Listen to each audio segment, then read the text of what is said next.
स्वर्ग की यात्रा। बादशाह अकबर के दरबार के अधिकांश मंत्री बीरबल से जलते थे। उन्हें बीरबल की अकबर से निकटता फूटी आंख नहीं सुहाती थी।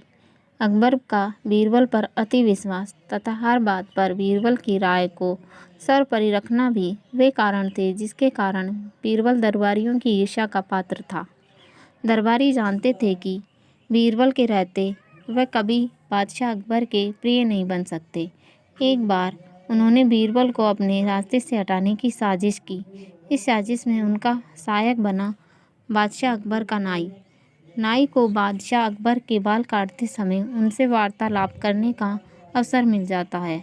एक दिन बाल काटते हुए वह अकबर से बोला, बादशाह सलामत, कल रात मैंने एक सपना देखा जिसमें आपके अब्बा हुजूर मुझे दिखाई दिए। अपने पिता की बात सुनकर अकबर भावुक हो गए। वह बहुत छोटे थे जब उनके पिता की मृत्यु हुई थी।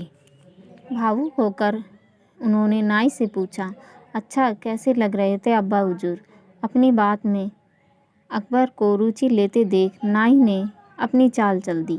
वो ठीक लग रहे थे हुजूर। उन्होंने मुझसे कहा है कि वह स्वर्ग में हैं और बहुत आराम से हैं।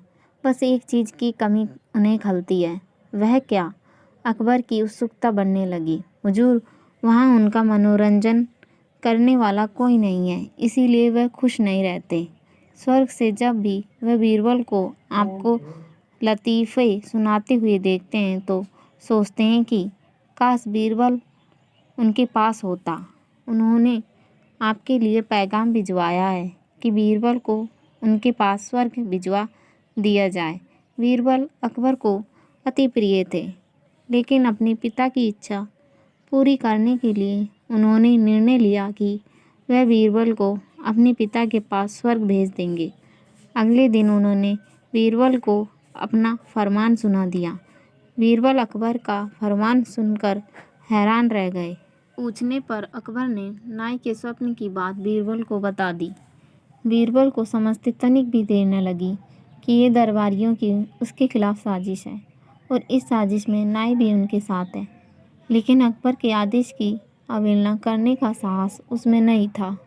वह स्वर्ग जाने को तैयार हो गया, लेकिन उसके पहले अपने परिवार के साथ समय व्यतीत करने के लिए उसने कुछ दिन का समय मांग लिया। घर पहुंचकर उसने सारी बात अपनी पत्नी को बताई, जिसे सुनकर वह चिंतित हो गई। लेकिन बीरबल इस विपत्ति से निकलने की योजना बना चुका था। योजना अनुसार अपनी पत्नी के साथ मिलकर उसने अपने घर के आंगन में एक कब्र खोद ली। साथ ही उस कब्र के भीतर से अपने शयन कक्ष को जाती एक सुरंग भी निकाल ली। कुछ दिनों तक घर पर रहने के बाद बीरबल अकबर से मिला और बोला, जहाँपनाह, अब मैं आपके पिता के पास स्वर्ग जाने को तैयार हूँ, किंतु आपसे मेरा निवेदन है कि मेरे परिवार की परंपरा अनुसार मुझे मेरे घर के आंगन में ही जिंदा दफना दिया जाए। अकबर बीरबल की बात मान गए और उसे उसके घर के आंगन में बनी कब्र में जिंदा दफन करवा दिया। योजना अनुसार बीरबल कब्र से लगी सुरंग से होते हुए अपने घर आ गया। उसके बाद 2 महीने तक वह घर पर ही छुप कर रहा। 2 महीने बाद वो अकबर के दरबार में पहुंचा। सारे दरबारी उसे देखकर हैरान थे। बीरबल के बाल और दाढ़ी बढ़ी हुई थी और वह बड़ा ही विचित्र नजर आ रहा था।